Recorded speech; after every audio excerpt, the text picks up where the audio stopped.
বছরে লাস্ট দিন পিকনিক করতে গিয়ে আমার সাথে এরকম হবে আমরা ভাবতেই পারিনি। কড়াইয়ে তেল দিয়ে যেই আলুটা ভাজতে গেলাম দেখি কড়াইয়ের উপরেই দেখি আগুন জ্বলছে।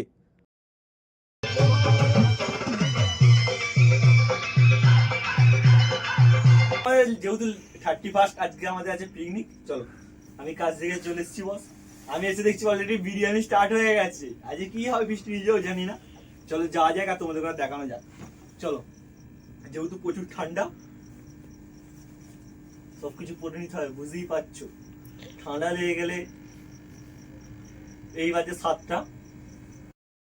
2025কে আমরা বাই বাই বললে আমরা নতুন বছর 2026কে আমরা ওয়েলকাম জানালাম। তার সাথে বন্ধুদের করে নিয়ে ফাটিয়ে পিকনিক করলাম।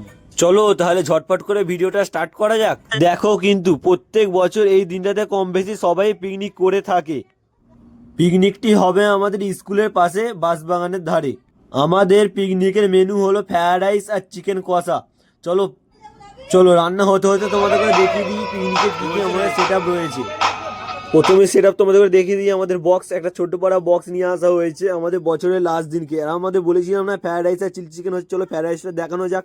ফ্রায়েড রাইসটা দেখে প্রচুর আমাদের লোভ লাগছে। এখন তো খেলে তো হবে না, বাট সবাই আছে। আমরা কিন্তু একা পিকনিক করছি না, আমাদের সাথে রয়েছে 15 জন। যেহেতু আমার কাছ থেকে আসতে লেট হয়ে গেছে, এসে দেখি অলরেডি ফ্রায়েড রাইস রেডি হয়ে গেছে। চলো ফ্রায়েড রাইসটা নামানো যাক। আমরা কিছু না কিছু কাজ করলে কিছু না কিছু খামতি রয়েই যায়। এমনই আমরা চাল নিয়ে এসে ফেলেছি যে চাল কম হয়ে গেছে। চলো ফের কিন্তু ভাত চাপাতে হবে। কিন্তু ভাত চাপানোর আগে অবশ্যই তোমাদের দেখিয়ে দিই আমরা আরও কী কী রয়েছে আর আমাদের হঠাৎ করতে গিয়ে এসব কী হয়েছে।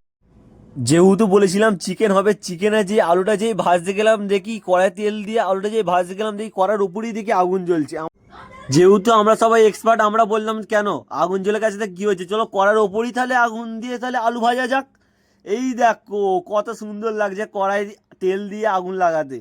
কেউ না এরম টেস্ট না করলে অবশ্যই একবার টেস্ট করবে কড়ার উপরে আগুনটা জ্বালানোর। আর কড়ার উপরে কেন আগুনটা লেগেছিল জানো, কড়াটা এতই যে পরিমাণ তেতে গেছে, প্রচণ্ড আগুন লেগে গেছে। তোমরা অবশ্যই বলবে কমেন্ট করে এই ভিডিওটা কেমন লাগলো। ফাইনালি নতুন বছর পড়ে যাবে। ভিডিওটা আমি শ্যুট করেছিলাম 1 তারিখে, কবে 1 তারিখ থেকে কবে যে 25 তারিখ হয়ে গেল আমি বুঝতেই পারিনি। আর তোমাদের কি এরমভাবে কি টাইমটা কেটে যাচ্ছে? তোমরা কারা কারা পিকনিক করেছো অবশ্যই কমেন্ট করে জানাবে।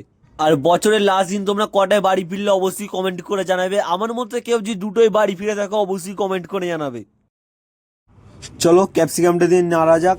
তারপরে দিয়ে যাচ্ছে শুকনো লঙ্কা আর তেজপাতা দিয়ে নেড়ে নেওয়া যাক। তারপরে নেড়ে নেবো হচ্ছে পেঁয়াজ আর আদা রসুন দিয়ে একটু নেড়ে নেবো। ব্যাস অলরেডি আমাদের একদম কষা কষার মাংস করার জন্য একদম রেডি হয়ে গেছে। একটু দই দিয়ে নিই, দই দিয়ে একটু নেড়ে নেবো, নেড়ে নিয়ে ব্যাস কদম এবার মাংসটা দিয়ে দেবো। মাংসটা দিয়ে একটু নেড়ে তুলে নেবো, ব্যাস আমাদের মাংস একদম রেডি। এইটা হচ্ছে আমাদের মাচা, অর্ধেক করেছি আর অর্ধেক করার টাইম হয়নি। এটা হলো হজমি আর মেটে, যেটা আমরা আলাদা করে কিনে নিয়ে এসেছিলাম। এইটা খেতে একদম সেই লেগেছে সেই। চলো মাংসর দিকে এগোনো যাক। দেখে মনে হচ্ছে অলরেডি মাংস হয়ে গেছে। চলো কেমন রান্না হলো একবার টেস্ট করে দেখা যাক। দেখে মনে হচ্ছে খুবই ভালো হবে। চলো ডিশে নিয়ে নিয়েছি আমি, বুঝতেই পারছো। খেয়ে এবার বলবো কেমন কি টেস্ট হয়েছে না হয়েছে। আর না কিছু দিতে হলে অবশ্যই দিয়ে দেবো। চলো হয়ে গেছে বলছি। তো একটু ধনে পাতা দিয়ে নেড়ে একটু তুলে নিই। দেখি একদম জিভে এখনও জল ঝরছে। আমাদের কড়াটা এতই গরম হয়ে যাচ্ছে কি বলবো, একদম পুরো গরম টকবক টকবক করে ফুটছে।